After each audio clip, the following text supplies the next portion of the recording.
Good morning. Our scripture reading this morning is taken from three different passages. Exodus chapter 3, verses 1 to 12 can be found on page 50 in the Old Testament portion of your Pew Bible. Exodus chapter 4, verses 10 to 13 can be found on page 51 in the Old Testament. And Mark chapter 1, verses 16 to 20 can be found on page 35 in the New Testament portion of your Pew Bible. Reading from Exodus chapter 3, beginning at verse 1. Hear what the Spirit says to the church. Moses was keeping the flock of his father-in-law Jethro, the priest of Midian. He led his flock beyond the wilderness and came to Horeb, the mountain of God. There the angel of the Lord appeared to him in a flame of fire out of a bush. He looked, and the bush was blazing, yet it was not consumed. Then Moses said, I must turn aside and look at this great sight, and see why the bush is not burned up. When the Lord saw that he had turned aside to see, God called him out of the bush, Moses, Moses. And he said, Here I am. Then he said, Come no closer. Remove the sandals from your feet, for the place on which you are standing is holy ground. He said further, I am the God of your father, the God of Abraham, the God of Isaac, and the God of Jacob. And Moses hid his face, for he was afraid to look at God. Then the Lord said, I have observed the misery of my people who are in Egypt. I have heard their cry on account of their taskmasters. Indeed, I know their sufferings, and I have come down to deliver them from the Egyptians, and to bring them up out of that land to a good and broad land, a land flowing with milk and honey, to the country of the Canaanites, the Hittites, the Amorites, the Perizzites, the Hivites, and the Jebusites. The cry of the Israelites has now come to me. I have also seen how the Egyptians oppress them. So come, I will send you to Pharaoh to bring my people, the Israelites, out of Egypt. But Moses said to God, Who am I that I should go to Pharaoh and bring the Israelites out of Egypt? He said, I will be with you, and this shall be the sign for you that it is I who sent you. When you have brought the people out of Egypt, you shall worship God on this mountain. Reading at Exodus chapter 4, verse 10. But Moses said to the Lord, O my Lord, I have never been eloquent, neither in the past, nor even now that you have spoken to your servant. But I am slow of speech and slow of tongue. Then the Lord said to him, Who gives speech to mortals? Who makes them mute or deaf, seeing or blind? Is it not I, the Lord? Now go, and I will be with your mouth and teach you what you are to speak. But he said, O my Lord, please send someone else. And now, reading from the New Testament, Mark chapter 1, beginning at verse 16. As Jesus passed along the Sea of Galilee, he saw Simon and his brother Andrew casting a net into the lake, for they were fishermen. And Jesus said to them, Follow me, and I will make you fish for people. And immediately they left their nets and followed him. As he went a little farther, he saw James, son of Zebedee, and his brother John, who were in their boat mending the nets. Immediately he called them, and they left their father Zebedee in the boat with the hired men and followed him. This is the word of the Lord.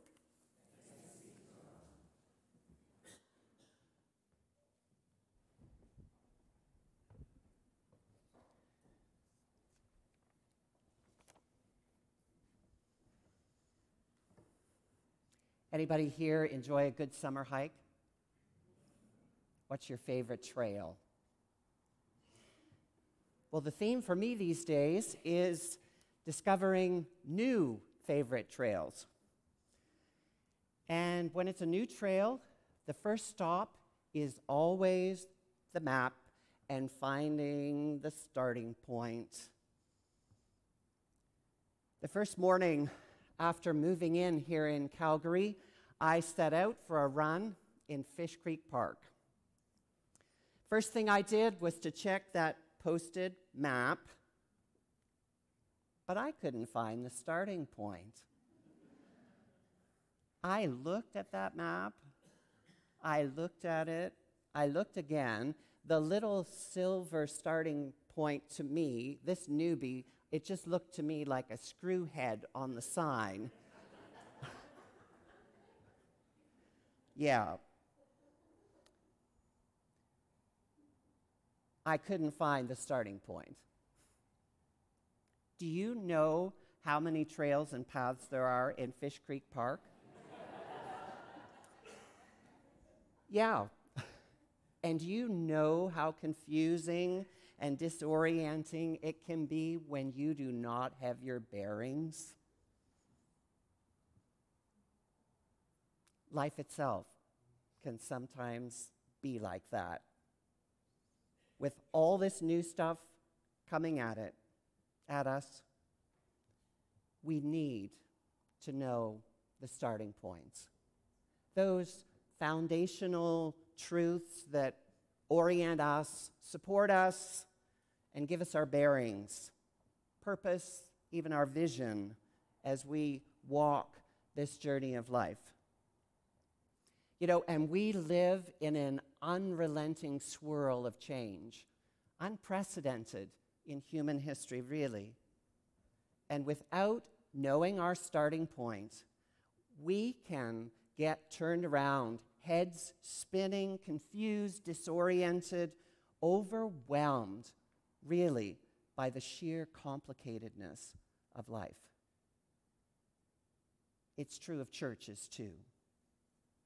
In a time of aging congregations and spiraling decline, the way we've always done it doesn't cut it anymore. Congregations can get anxious, disoriented, even overwhelmed in this environment. In such a time as this, how do we find our bearings? How do we discover that North Star of vision, focus, direction? So here we are at a brand new starting point for us today as a people. Lots of new terrain before us. Where is this journey together leading us? What high, demanding terrain is ahead for us to climb, but also what stunning new vistas are out there for us to enjoy together as a people? A little anxiety is totally normal, right? Right. But to journey in faith and trust, we can't let the anxiety take over.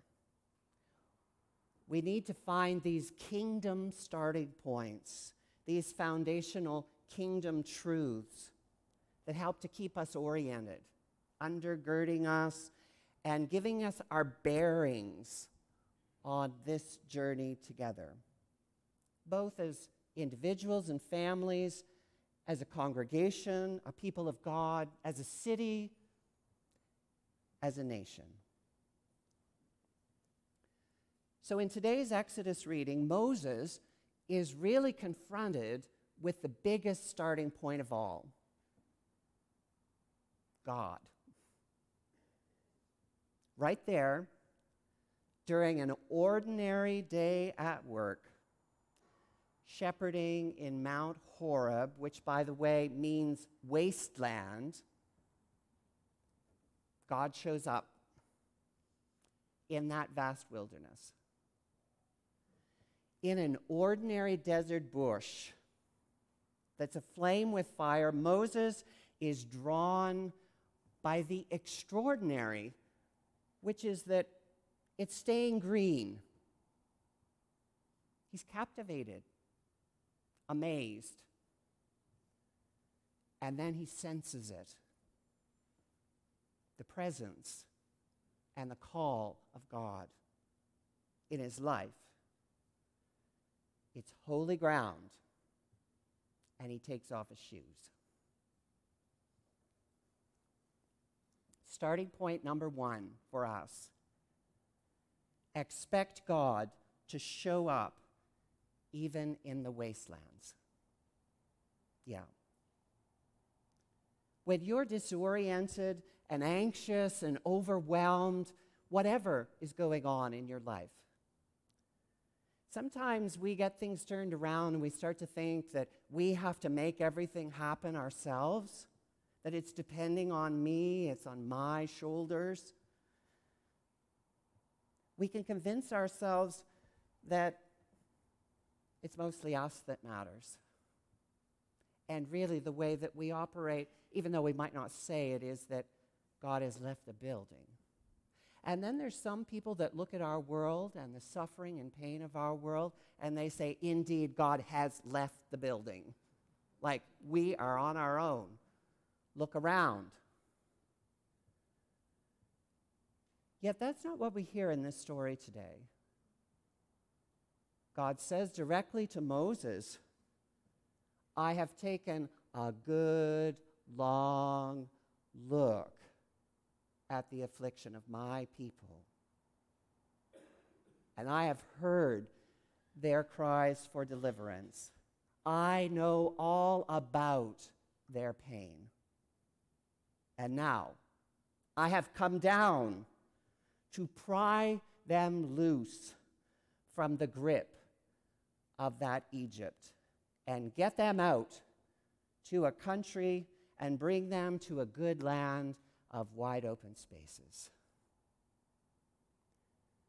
This is a compassionate and kind God with dreams for his people. God is not satisfied with being aloof in some heavenly realm. Jesus confirms it. God comes down to do something about our pain, and he does it with resurrection power.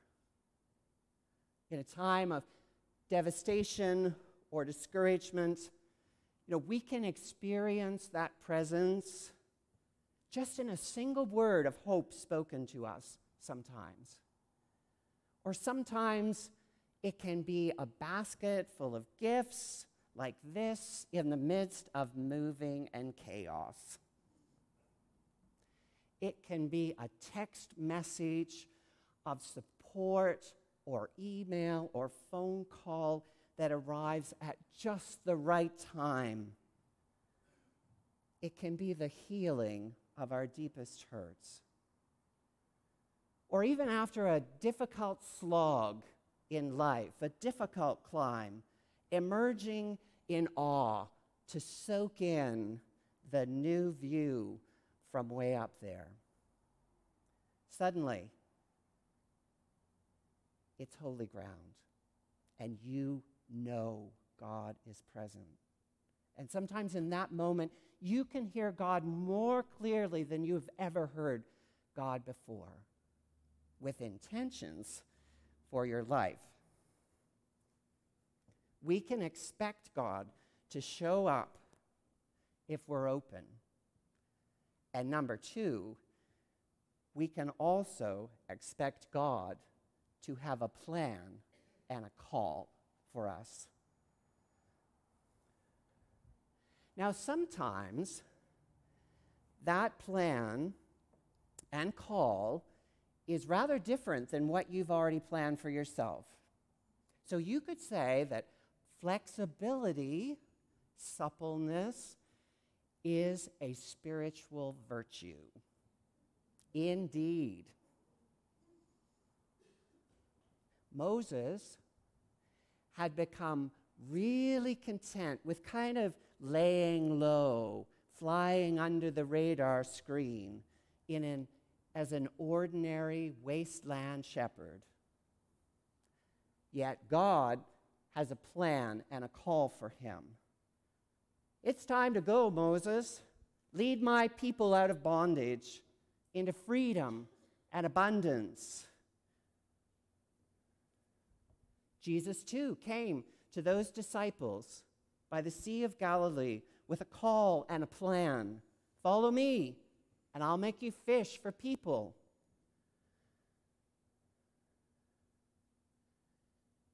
God's call and will are not always met with universal enthusiasm.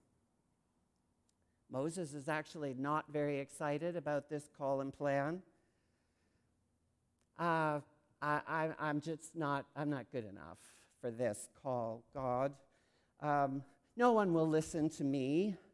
I'm not religious enough for this. And then the good old reliable excuse, could you just get someone else? 8 times in this ongoing dialogue between God and Moses, Moses tells God why he can't. The only well-worn excuse that's not here is, I'm too busy right now. For someone who argues that they don't have the gift of speech, Moses holds his own pretty good with the Almighty. Have you ever tried to say no to the call of God in your life? It's not like that pleasant lady from the church who calls to ask to see if you'd take a turn teaching Sunday school or doing coffee after worship. And when you say, oh, I'd love to, but look, I'm just too busy. And then she says, oh, that's okay, dear, I understand. So sorry to bother you. God doesn't give up. No. Nope. God is far more persistent than that. I can tell you this from personal experience. 5 years ago, actually, I had a call from an intermoderator here in Calgary saying, would you consider ministry at St. Andrew's Church? The job description grabbed my attention, but the timing's just not right.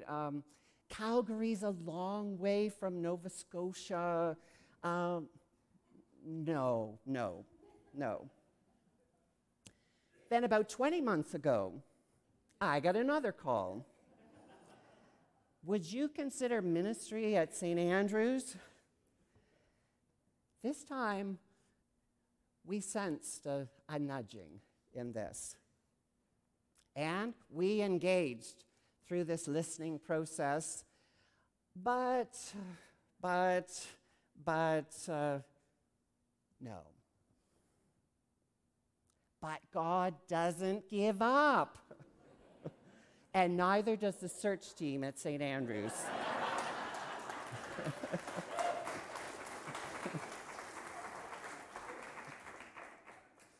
And here we are. So I'm just saying, if God has a plan for you and you and you and you and you and you and you, that nudging's not going to go away. No. And it is often not the way you plan things, right? It could be completely different. Flexibility is a spiritual virtue. So what's that persistent voice asking you? What's your burning bush?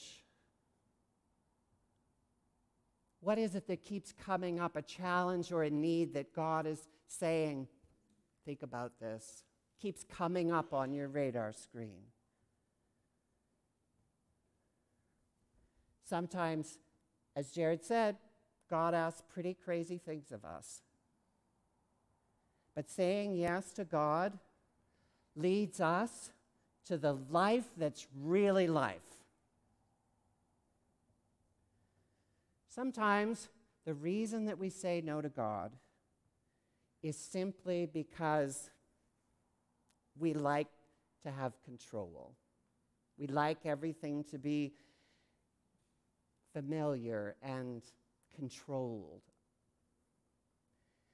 We find it hard to give over the driver's steering wheel to God and let God drive.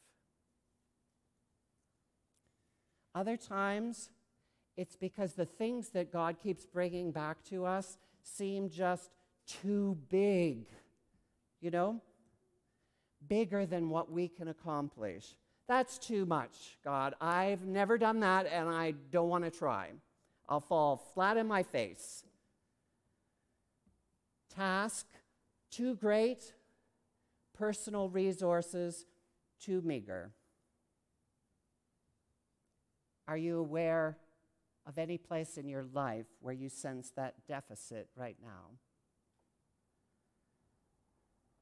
Or are you aware of any place in the ministry of St. Andrew's where it feels like the task is too great, our resources too meager? Well, if you were here on Wednesday evening for my induction service, you heard Diane Ollerenshaw give me a big charge. Were you happy? She set the bar high for my calling here. One older minister from the presbytery said to me before the induction service, "This is going to be a challenge, you know." I know, and I'm okay with that. Which brings us to starting point number 3. Expect God to make things happen even when the odds are against you. Yeah. Here in this narrative from Exodus, for the first time, the divine name is revealed, Yahweh. Or in English, something like, I am. It's a causative verb, actually. He who causes to be. I am points to God as the one who creates, sustains the world, and acts powerfully in loving purpose. This is the God who is the mover and the shaker, the one who makes things happen, even when humans cannot. Even when the odds are vastly against us, God can make things possible. Western Canadian Baptist preacher Tommy Douglas, who was born Scottish, knew what it was like to have a big call and to have the odds against him. With the Great Depression raging through the drought-ravaged West, Douglas had witnessed the great human suffering on farms. Farmers unable to afford medical care for their families. And so in 1932, he joined the Saskatchewan Labour Party, sensing the call from preacher to politician to bring relief for God's people.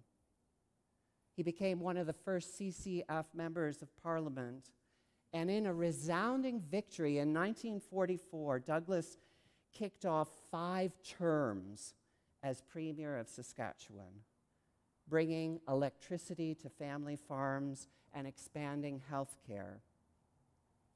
But he was widely denounced as a red, as a communist. But his call to provide universal health care remained strong. He didn't give up. Unveiled in 1959 in Saskatchewan, his Medicare plan would provide every person in Saskatchewan with a prepaid, publicly administered health care plan. And it was viciously attacked by both doctors and political opponents.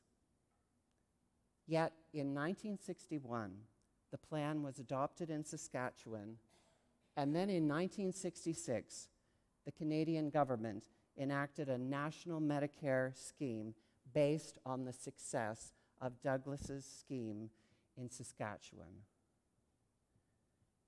In 2004, Tommy Douglas was named the greatest Canadian of all time by voters right across this country.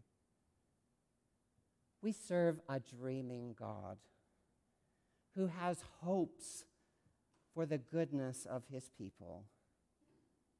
Where is God calling you?